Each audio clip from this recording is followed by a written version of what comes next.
जोहार साहब, जय श्री कृष्ण। जांगड़ा कोरवाल समाज के इतिहास के बारे में कई इतिहासकारों, कई सारे समाज के वरिष्ठ जनों की काफ़ी जिज्ञासा है, मेरी भी है। मैं जगदीश काला मंदसौर। कोरवाल समाज की इतिहास को जानने की बड़ी जिज्ञासा लंबे समय से लगी हुई है और उसको ये एक मार्ग देखना है कि रास्ता देखना है कि कोरवाल समाज के इतिहास को खोजने के लिए हम किस रास्ते पर चलें, किस दिशा की ओर बढ़ें कि हमें इतिहास की एक प्रामाणिक जानकारी प्राप्त हो। मैंने भी 2-3 पूर्व चर्चाएं जो कोरवाल समाज के इतिहास के बारे में की है, ये चर्चा का चौथा सत्र है।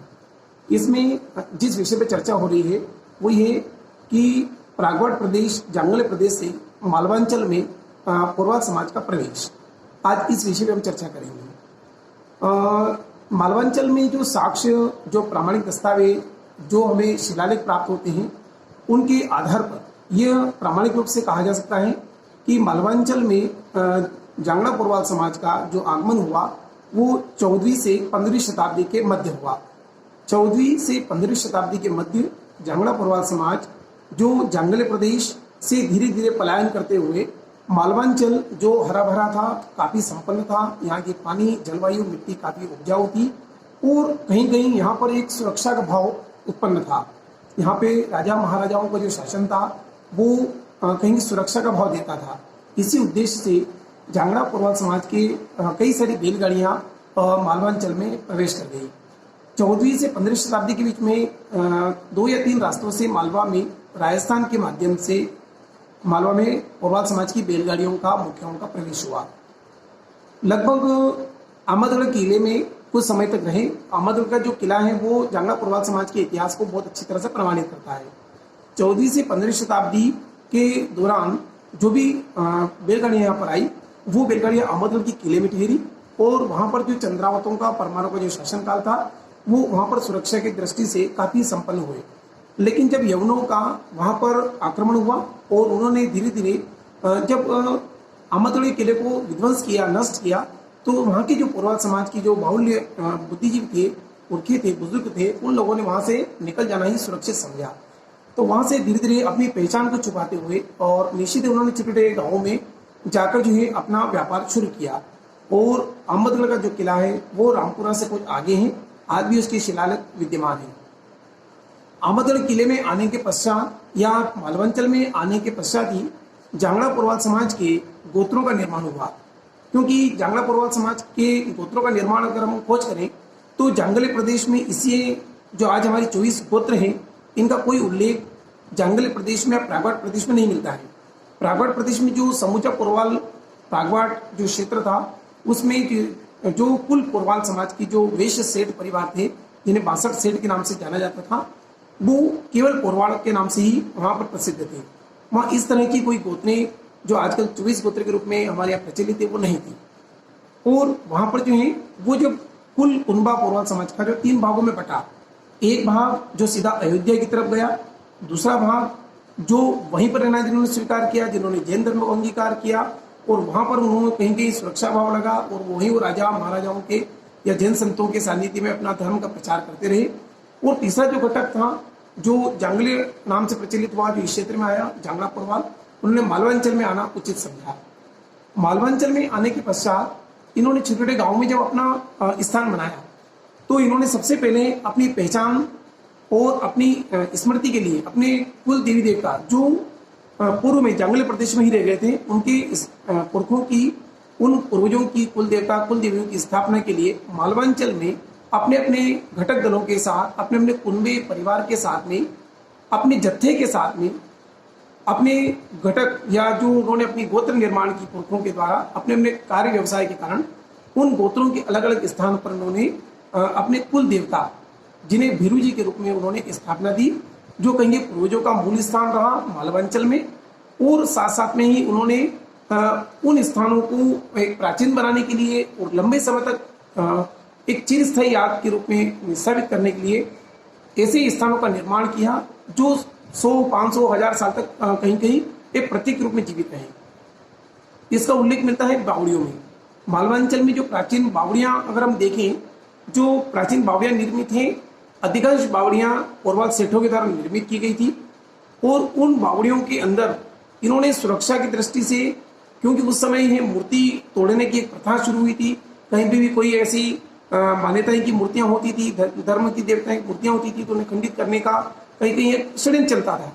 तो भगवान की स्थापना करने के लिए, कुल देवता की स्थापना करने के लिए ऐसे स्थान का चयन किया गया था जहां सुरक्षा की दृष्टि से उनका स्थान रहे।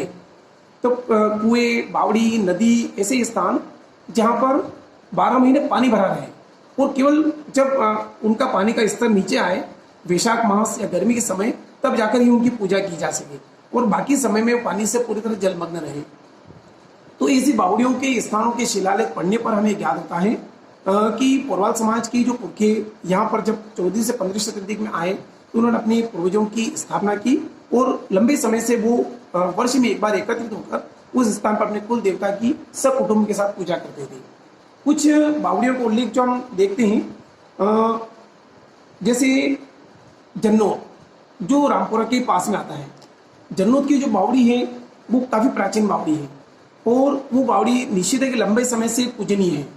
वहाँ पर पोरवाल समाज के कई सारे गोत्रों के, अलग अलग गोत्र के जो समूह थे, उनके पूर्वज और उनके जो कुल देवता है वहाँ आज भी विराजमान है, उनकी पूजा आज भी की जाती है। जैसे वहाँ पर आज भी देखा जाए तो उदिया गोत्र जिन्हें मर्चिया पदवी दी गई थी, साथ साथ में वेद, खरडिया, कामरिया आदि अनेक गोत्र के पूर्वज वहाँ पर जन्नौद की जो प्राचीनतम बावड़ी है, उस बावड़ी में आज भी विद्यमान है, और वहाँ उनकी पूजा की जाती है। अंदर जाने की दिक्कत के कारण या असुविधा के कारण समाज के कुछ पुरखों ने उस स्थान को बाहर स्थापित किया या बाहर मुंडेर पर स्थापित किया, और आजकल धीरे धीरे जो है सुविधा की दृष्टि छोटे मंदिर या छतरियां बना दी गई हैं, लेकिन मूल स्थान तो बावड़ी के अंदर ही उनका है। ऐसी ही बावड़ी देखने मिलती है खड़ावदा जो चंदवासा और उस मालवांचल का विशेष जो गांव लगता है चंबल नदी के किनारे, चंबल नदी का जो क्षेत्र है, इस चंबल नदी के किनारे किनारे हमारे पोरवाड़ समाज के कई सारे पूर्वजों के कुल देवताओं के स्थान है, और वहीं पर जो है ये जो बावड़ी आती है खड़ावदा में बहुत प्राचीनतम बावड़ी है, जो नूर बावड़ी या अन्य अलग अलग नामों से समकालीन में प्रचलित रही है। उस बावड़ी में भी मांडलिया गोत्र के, काला परिवार गोत्र के पूर्वज देवता, कुल देवता का स्थान विद्यमान है।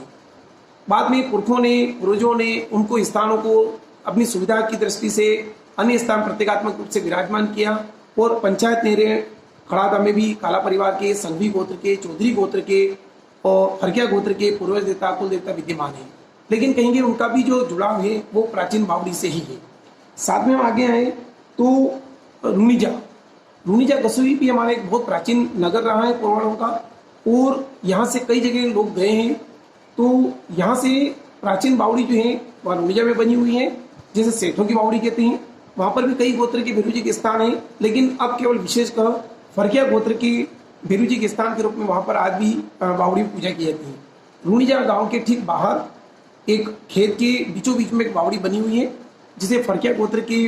जो परिवार है वो आज भी सकुटुंब जाते हैं, और बावड़ी के अंदर जो मूल स्थान है वहाँ पर फरकिया गोत्र के कुल देवता, पूर्व देवता की पूजा करते हैं। साथ ही बाहर जो है मुंडेर के वहाँ पर सती माता की स्थापना है, और वहाँ पर फरकिया गोत्र की सती माता जी का पूजन किया जाता है। तो सेठों की बावड़ी भी 400 से 500 साल पुरानी है,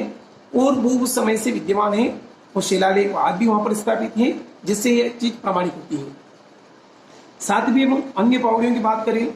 तो गरुड़ जो खड़ावदा के पास ही लगता है, गरुड़ भी प्राचीन नगर रहा है, और वहाँ पर भी जो है आजकल जिसे हम पुराना बस स्टैंड कहते हैं, उसके पास में एक बहुत प्राचीन बावड़ी है। उस बावड़ी के अंदर ही जो है मुनिया गोत्र के, मेहता गोत्र के, बुद्ध गोत्र के परिवारों के, कुटुंब के पूर्वज देवता, कुल देवता का मूल स्थान है, जो बावड़ी के काफी अंदर था, और वहाँ पर पूजा की जाती थी वर्ष में एक बार। लेकिन धीरे धीरे वहाँ पर जो आबादी बढ़ती गई, और आबादी बढ़ने लोगों ने उसका उपयोग किया, धीरे धीरे जीर्ण शीर्ण भी बावड़ी हुई, और अब जो है पोरवाड़ समाज के कुल गोत्र के जो परिवार हैं उन्होंने बाहरी मुंडेर पर उसकी स्थापना करके वहां पर ही पूर्व देवता की वो पूजा करते हैं। लेकिन मूल स्थान जो है वो बावड़ी काफी प्राचीन है, उसका इतिहास अगर वहाँ कोई शिलालेख मिलता नहीं है, लेकिन हो सकता है कोई शिलालेख पहले रहा हो तो उसे कहीं नष्ट कर दिया हो। लेकिन प्राचीन बावड़ी के रूप में पोरवाड़ों की गरुड़ क्षेत्र में भी काफी चर्चा रही है। हम देखते हैं कि जो धलपट के हमारे भक्त परिवार पोरवाड़ समाज के कुल गौरव सेठ रामलाल जी दानगढ़, जो हुए, जो धलपड़ के राम स्नेही संप्रदाय से जुड़े, उनके जो पिता वीर भाणजी थे,